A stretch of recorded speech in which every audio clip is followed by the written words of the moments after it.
Alright, now that you know how to use these textures of World Blender Pro, let's go ahead and create some nice material for a real landscape.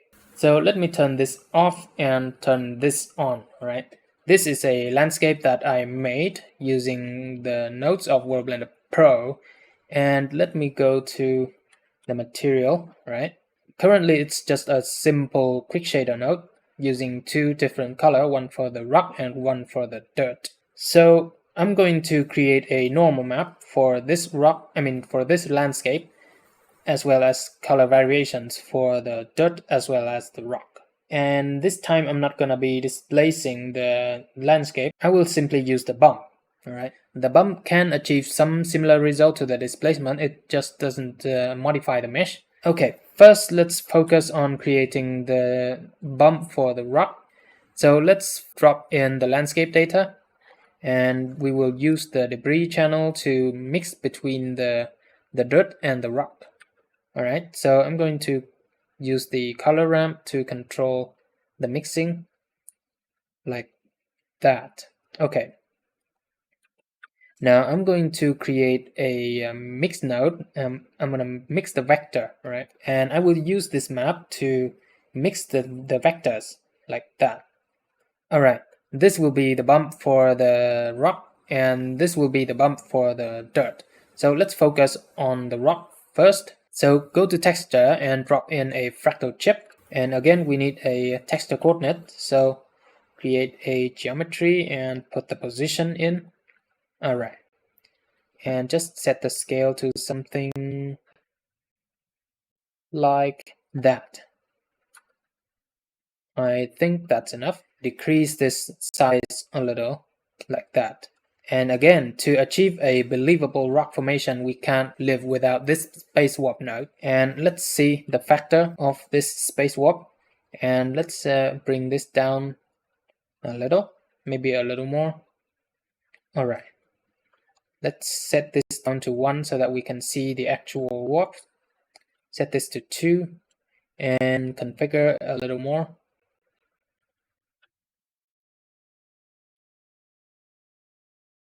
Alright, maybe like that. Next, we need to create a bump node. There we go. And we will connect this height into the bump and connect this bump to the mixed vector node. And just like the displacement, we need to specify the height of this information. Currently, it's just 1 meter, which is nothing. So let's say 50. And let's see the bump. I think it's a little bit too much. Let's see. Yeah, 50 is a little too much. And currently the normal is messed up here. So let me just connect in a empty normal like that. So anyway, I think the bump for the rock is a little too much. So I'm gonna decrease this to, let's say, 20. So let's compare this with 0. This is without the bump, and this is with the bump. As you can see, we now have a lot more details for the rock.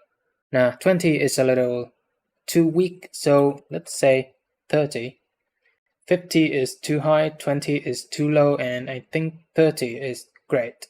And let's try adding some cracks. For some reason, the connection is always wrong, so you need to fix this connection, right? Like that. Let's see the cracking.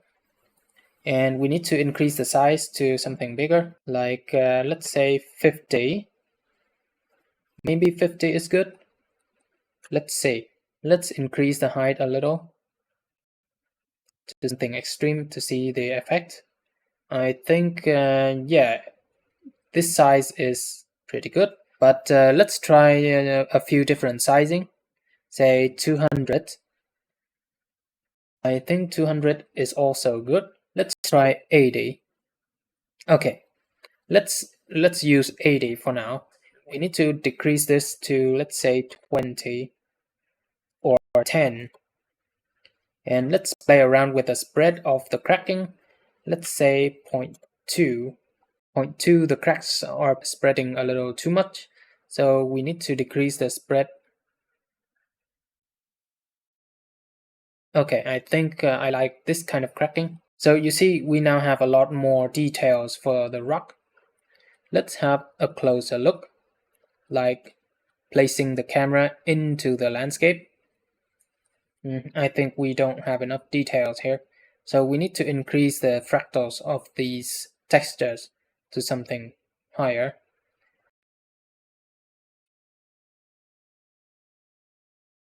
And increase the details of the warp as well. Let's say 8. And let's warp again on a smaller level. Currently we're warping at 10 meter level. Let's warp again on the 5 meter level, or maybe 4 meter level, and again set this to 2. So you see we have a lot more details here. So you see, this is with the additional textures. This is without the additional textures. So even though you might think that the landscape already looks good at this point, it's going to look a lot better with some additional texture like that. All right, so that is the displacement, the bump of the rock. Next, let's create some sandy bump for the dirt. And to do that, we will be using this fractal Voronoi thing. And let's have a look at the texture itself. Connect the position in here and increase the scale like that. And this time I want to use a 2D texture, so I'm gonna get rid of the Z dimension of this position texture coordinate. To do that, I will create a vector map node and I will multiply this with 110. This will basically just get rid of the height information of the texture coordinate. And you see, the texture is stretching along the height of the mountain. So I'm going to use this height to create a bump for the dirt. And let's increase the height level. That's a little too much, but you can see the effect. So let's just leave it as too much for now so that we can see clearly what's going on. And let's move this here and create a warp node. Let's go ahead and warp this space a little, like at 20 meters scale. And let's leave everything else as default and let's see the bump. I think it needs a lot more details, like 5, and maybe stronger warping. Okay, and let's see. Now, I don't think high details works for the sand. And I think 20 is a little too small, so let's try 40. Let's increase the level to 5. Now, 5 is a little too much. Let's try 3. And increase the fractal step size to 2 and see what's going on. Now, I think 2 works best for this case. We're gonna chain together multiple fractal Voronoi with different warping, alright? So create another Voronoi, fractal Voronoi, and connect the height over like that. And this time we will not use this warp vector, which is the pass-through here. We're gonna create a new vector for this particular texture. So connect this position over like that, and connect this to the vector of the second Voronoi. And this one will be a lot smaller, let's say 15. There we go. And let's increase this to 10. And it's time to readjust the height of the previous fractal Voronoi node to, say, 20. And this should be 5 instead. And let's see. Alright, it's a lot more believable. But I think it's still a little too much. So let's decrease this to 10 and this down to 2.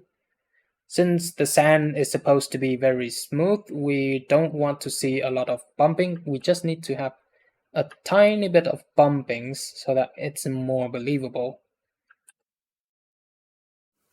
Now we can actually improve this further, but I'm gonna leave this here for now. We need to create some color variation for the dirt as well as the rock. So let's do that next. And just like before, I'm going to use the ridge, the fractal ridge. And again, I'm going to use the position as the texture coordinate. Okay, and visualize the color, the texture.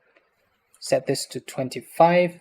Okay, and copy this color and put this in a mixed color node like that. And again, we will use soft light like that. And drop in the landscape data node. This time I'm going to use the convexity node to create some even more color variation for the rock. And again, I'm going to soft light this with the rock, and let's try increasing the soft light power. Okay, I think that's it for the rock color. It's a little simple, but inside here I also have quite a bunch of color variations already. So we don't have to worry too much about the color variations for the rock or the dirt using this quick shader node. For the dirt, let's go back to the texture and this time create a Voronoi node and turn up the reverse. All right. And let's use again the position. Okay, this is the reversed Voronoi. Let me increase the size a bit.